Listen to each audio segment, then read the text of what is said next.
कृष्णं वंदे जगद्गुरु। श्रीमद्भगवद्गीता।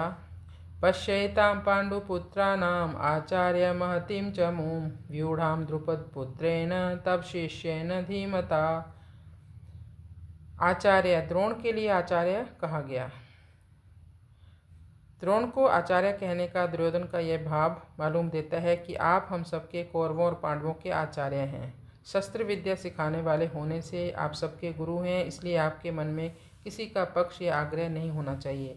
तब शिष्येन धीमता, इन पदों का प्रयोग करने में दुर्योधन का भाव यह है कि आप इतने सरल हैं कि अपने मारने के लिए पैदा होने वाले धृष्टद्युम्न को भी आपने अस्त्र शस्त्र की विद्या सिखाई, और वह आपका शिष्य धृष्टद्युम्न इतना बुद्धिमान है कि उसने आपको मारने के लिए आपसे ही अस्त्र शस्त्र की विद्या सीखी है। द्रुपद पुत्रेण, यह पद कहने का आशय है कि आपको मारने के उद्देश्य को लेकर ही द्रुपद ने याज और उपयाज नामक ब्राह्मणों से यज्ञ कराया, जिससे धृष्टद्युम्न पैदा हुआ। वही यह द्रुपद पुत्र धृष्टद्युम्न आपके सामने प्रतिपक्ष में सेनापति के रूप में खड़ा है। यद्यपि दुर्योधन यहाँ द्रुपद पुत्र के स्थान पर धृष्टद्युम्न भी कह सकता था, फिर भी द्रोणाचार्य के साथ द्रुपद जो वैर रखता था, उस वैर भाव को याद दिलाने के लिए दुर्योधन यहाँ द्रुपद पुत्रेण शब्द का प्रयोग कर रहा है कि अब वैर निकालने का अच्छा मौका है।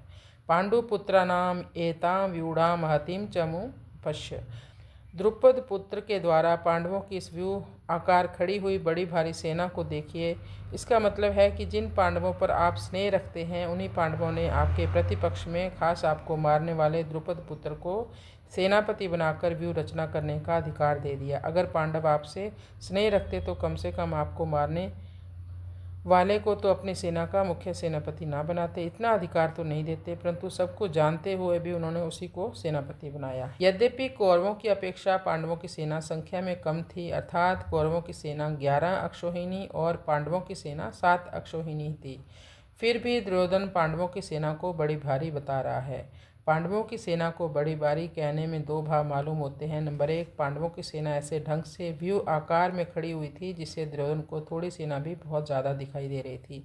और दूसरा, पांडव सेना में सबके सब योद्धा एक मत के थे, उनमें कोई मतभेद नहीं था। इस एकता के कारण पांडवों की थोड़ी सेना भी बल में उत्साह में बड़ी ही मालूम दे रही थी। ऐसी सेना को दिखाकर दुर्योधन द्रोणाचार्य से कहना चाहता है कि युद्ध करते समय आप इस सेना को सामान्य और छोटी ना समझें, आप विशेष बल लगाकर सावधानी से युद्ध करें। पांडवों का सेनापति है तो आपका शिष्य द्रुपद पुत्र ही, इसलिए उस पर विजय करना आपके लिए कौन सी बड़ी बात है। एताम पश्य कहने का तात्पर्य है कि यह पांडव सेना युद्ध के लिए तैयार होकर सामने खड़ी है, इसलिए हम लोग इस सेना पर किस तरह से विजय कर सकते हैं, इस विषय में आपको जल्द से जल्दी निर्णय लेना चाहिए।